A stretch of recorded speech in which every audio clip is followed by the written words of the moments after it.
പൊന്നാനി എഴുപത്തിയെടുത്തി എരിക്കമണ്ണദേശം ശ്രീ എണ്ണാഴിയിൽ ഭഗവതി ക്ഷേത്ര പുനരുദ്ധാരണ പ്രവർത്തനങ്ങൾക്ക് തുടക്കമായി. കേരളത്തിൽ എല്ലായിടത്തും ഓഗസ്റ്റ് 17 രാവിലെ ക്ഷേത്രാങ്കണത്തിൽ വെച്ച് നടന്ന കുറ്റിയടിക്കൽ കർമ്മത്തോടെയാണ് പുനരുദ്ധാരണ പ്രവർത്തനങ്ങൾക്ക് തുടക്കം കുറിച്ചത്.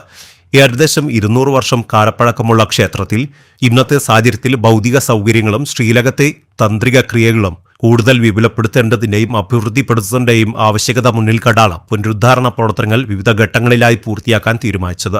കാരാന്തരത്തിൽ ഭക്തിയുടെ കരുത്തുറ്റ ഇടമായി മാറിയ ഈ ഗ്രാമദേവതയുടെ സങ്കേതത്തെ പുനരുദ്ധാരണത്തിലൂടെ താന്ത്രിക ക്ഷേത്രാന്തരീക്ഷത്തിന്റെ ഭാഗമാക്കാൻ മുൻകൈയെടുക്കുന്നത് എണ്ണാഴിയിൽ ഭഗവതി ക്ഷേത്ര സംരക്ഷണ സമിതിയുടെ മേൽനോട്ടത്തിലാണ്. പുതിയ ക്ഷേത്രങ്ങളുടെ തറക്കല്ലിടൽ കർമ്മം ഭക്തജനങ്ങളുടെ സാന്നിധ്യത്തിൽ ഓഗസ്റ്റ് 27 രാവിലെ നടക്കും. കുറ്റിയടിക്കൽ കർമ്മത്തിന് ക്ഷേത്ര ആചാരി സുകുമാരൻ, ക്ഷേത്ര ദൈവജ്ഞൻ പ്രശാന്ത്, ദേശാചാരി സുരേന്ദ്രൻ എന്നിവർ കാർമ്മികത്വം വഹിച്ചു.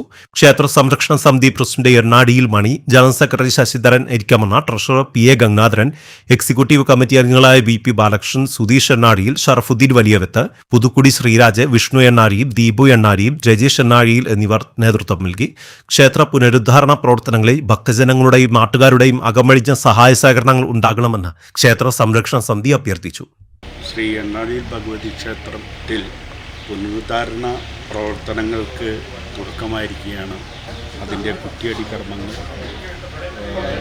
തന്ത്രി അടക്കമുള്ള ആളുകളുടെ നേതൃത്വത്തിൽ അതിൻ്റെ തുടക്കം കുറിച്ചിരിക്കുകയാണ്. ക്ഷേത്രം എത്രയും ഭംഗിയായി എത്രയും പെട്ടെന്ന് തന്നെ പൂർത്തീകരിക്കുന്നതാണ് ഞങ്ങൾ ഇപ്പോഴുള്ള ഭരണസമിതിയുടെ തീരുമാനം. അപ്പോൾ അതിനു വേണ്ടിയിട്ടുള്ള സഹായ സഹകരണങ്ങളാണ് എല്ലാ ഭക്തജനങ്ങളുടെയും നമുക്ക് കിട്ടുന്നത്. എണ്ണാഴിയിൽ ഭഗവതി ക്ഷേത്രം പുരാതനമായിട്ട് ഇവിടുത്തെ കർമ്മങ്ങൾ നടത്തിക്കൊണ്ടിരുന്നത് എൻ്റെ പിതാമഹനായിട്ടുള്ള ശ്രീ പുതുക്കുടി ഗോപാലൻ, പിന്നെ പുതുക്കുടി ശങ്കരൻ അവരുകളാണ്. അവർ പറഞ്ഞിട്ടുള്ള ചരിത്രങ്ങൾ വെച്ച് പറഞ്ഞു കഴിഞ്ഞാൽ വളരെയധികം ശക്തി വൈഭവമുള്ള ഒരു ദൈവികലയാണ് ഇവിടെ കുടികൊള്ളുന്നത്. അത് തേറമ്പത്ത് കളരിയിൽ നിന്ന് ഇവിടുത്തെ ഒരു പിതാമഹനായിട്ടുള്ള കർപ്പായി എന്ന അദ്ദേഹത്തിൻ്റെ കൂടെ ആ ഭഗവതി ഇവിടെ വന്നു. ഇവിടെ ഇന്ന് ക്ഷേത്രത്തിൻ്റെ തറ നിലനിൽക്കുന്ന ഒരു മണിക്കിണർ അതിൻ്റെ അടിയിലുണ്ടെന്ന് പറയുന്നു. ആ മണിക്കിണറിൻ്റെ മേലെയാണ് ആ ശക്തി ചൈതന്യം കൂടിക്കൊള്ളുന്നത്. ഇവിടെ ഒരു കുടുംബദേവത എന്നുള്ള കണക്കിലല്ല ഈ ഭഗവതി ഈ ദേശത്തുള്ള എല്ലാവർക്കും വളരെയധികം അനുഗ്രഹം ഉള്ള അനുഭവം സത്യങ്ങളുള്ള ഒരു കേന്ദ്രമായിട്ടാണ് ഈ ദേവീകല ഇവിടെ കുടികൊള്ളുന്നത്.